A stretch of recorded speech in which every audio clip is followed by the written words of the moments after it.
Swastiastu. Kami dari kelompok 6 akan mempresentasikan tentang contoh pengaruh geografis terhadap keragaman sosial budaya. Perkenalkan, nama saya Budi Gunawijaya, bisa dipanggil Guna. Nomor absen 36 kelas 8I. Perkenalkan, nama saya Komando Loka Nyana, bisa dipanggil Triloka, absen 8 kelas 8I.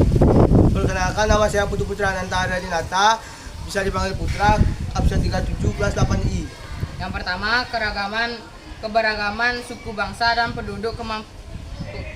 penduduk kemampuan adaptasi dan letak geografis sangat berpengaruh terhadap keberagaman suku bangsa dan penduduk Indonesia.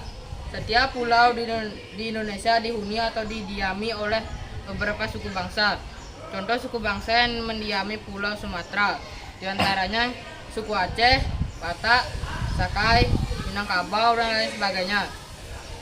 Adapun penduduk yang tinggal di daerah pantai, pegunungan, atau dataran rendah harus mampu beradaptasi sesuai dengan lingkungannya.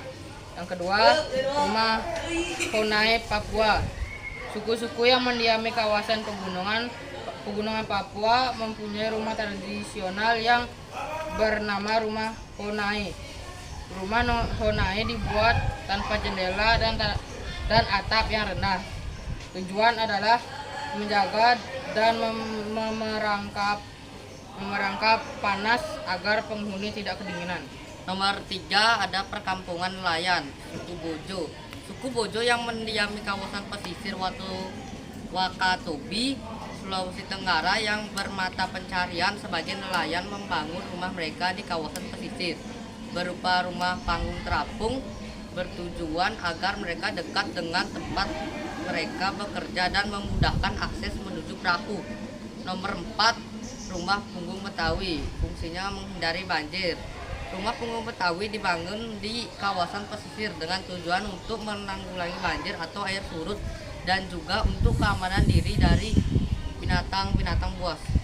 Nomor 5, mengalami perbedaan waktu. Wilayah Indonesia memanjang di lintasan garis khatulistiwa. Hal ini mengakibatkan wilayah tersebut memiliki 3 zona waktu yang berbeda.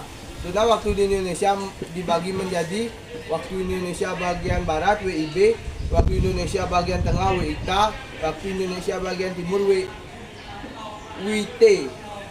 Setiap WITA memiliki selisih waktu 1 jam dan WIB sedangkan WITA memiliki selisih waktu 2 jam dengan WIB. Nomor 5, memiliki jalur transportasi yang ramai. Seperti yang sudah dijelaskan sebelumnya bahwa Indonesia berada di antara benua Asia dan benua Australia. Keberadaan tersebut secara tidak langsung menjadi penghubung kedua benua, sehingga jalur pelayaran di Indonesia padat dan ramai. Hal ini tentu sangat menguntungkan Indonesia dalam bidang perekonomian. Nomor absen 24 kelas 8I. Perkenalkan, nama saya Komangi Rajan Timiswari, absen 22 kelas 8I. Yang keenam, ada terjadinya perubahan musim. Pengaruh yang pertama yaitu terjadinya perubahan musim. Musim di Indonesia terbagi menjadi 2, yaitu kemarau dan hujan. Akibat dari perubahan musim berdampak pada kegiatan pertanian.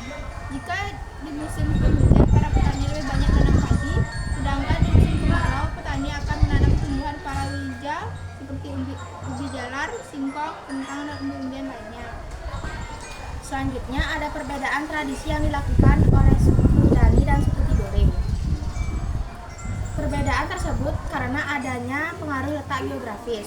Walaupun keduanya suku tersebut sama-sama berada di pegunungan, tetapi budaya yang dijalankan sangat berbeda. Tradisi suku Tidore lebih ekspresif dibandingkan dengan suku Dani yang lebih ke arah duka. Contohnya adalah suku Tidore yang merayakan hari jadi